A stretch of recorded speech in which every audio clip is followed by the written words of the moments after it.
Welcome to the first session of Living for Eternity.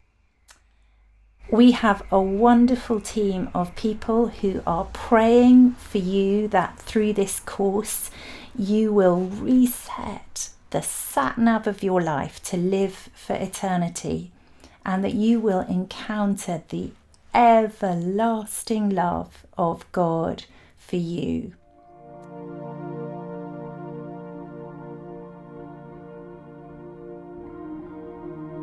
Have you ever found yourself on the wrong side of a wall? When I was suddenly widowed in 2017, I felt like I was on the wrong side of a wall. In my dreams, I saw myself running along the length of a high brick wall, knowing that my husband was on the other side. I hammered against the wall until it hurt, but there was no reply. I was desperately trying to find a door, but it seemed that every door was locked, padlocked shut. What do we do when we are faced with the wall of death? Across countries and cultures, people have believed in life after death, but none of us can jump across the wall and come back to describe it. If this life is just a click of the fingers compared to eternity, what could be more important than to know what's ahead? For over 20 years, my husband Trevor and I walked by this wall in Richmond Park. King Charles I built the park wall in 1637, so there has been a wall here for centuries. I expect it will be here long after me. Yet though our days fly by, sometimes faster than we'd hoped, often we avoid thinking about eternity. Maybe because it's scary. As John Donne writes, the prospect of death doth cast such terror. Or maybe simply life has too many pressing demands to think ahead. Jesus said something startling about eternity. He said, "Now this is eternal life." Wait for it. This is eternal life, that they know you, the only true God, and Jesus Christ, whom you have sent. Eternal life is knowing God. What a relief! Eternal life is not one long church service or angels on clouds or having to play the harp. It is so much better. It's knowing the maker of bright skies and hugs and jokes and friendship and family and everything good. It's knowing the one who loves us so much that he gave himself to win us. It will beat the very best of life here. The Bible promises no eye has seen, no ear has heard, no mind has conceived what God has prepared for those who love him. The best is ahead. But because eternal life is knowing God, we don't have to wait to begin it. Wonderfully, our God is to be found this side of the wall of death. The God who crossed the wall of death is here with us.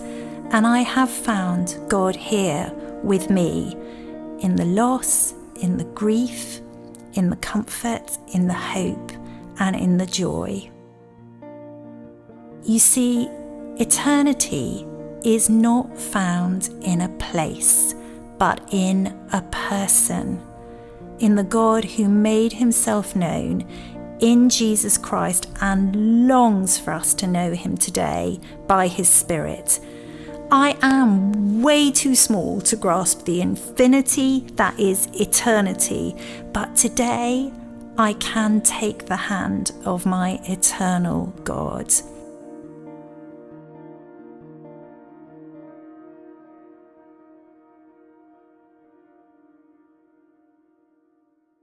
We cannot see the other side of the wall of death, but we do know the one who can. We know the one who crossed that wall when Jesus rose from the dead. So we can trust him that he has gone ahead to prepare a place for us. And as we'll see in the weeks ahead, it transforms the journey when we know the destination. Just imagine for a moment your very favourite holiday. It might be, I don't know, lying by a beach, or maybe it's tromping along a cliff path. That's what I love. Or maybe it's visiting an exotic city somewhere. How do you feel when you're starting that journey? Compare that to the person who is getting into a car with handcuffs on, knowing that they are heading for a long prison sentence. It's worlds apart. Now, where are we as Christians? We're heading for eternal joy. And for us, it's true that the anticipation of the destination transforms the journey. And you see, we're not just heading on a short holiday, we are heading home to everlasting joy. And I think deep inside we know that there's this deep longing for us to come home to God. I don't know if you have seen or read Charlie Mackessy's beautiful book, The Boy, the Mole, the Fox and the Horse, but in it there's an exquisitely simple line drawing of three little figures heading under a curved archway, and there it is. And if you couldn't see it properly, make sure you buy the book. And underneath that drawing of these three little figures, it just says, I think everyone is just trying to get home, said the mole. Everyone is just trying to get home. And how wonderful that God is our eternal home. And we don't have to wait until after we die to come home to him. And I guess some of us have bad memories of home. I was at a gig recently where the words of the song were, "Home is where I feel alone."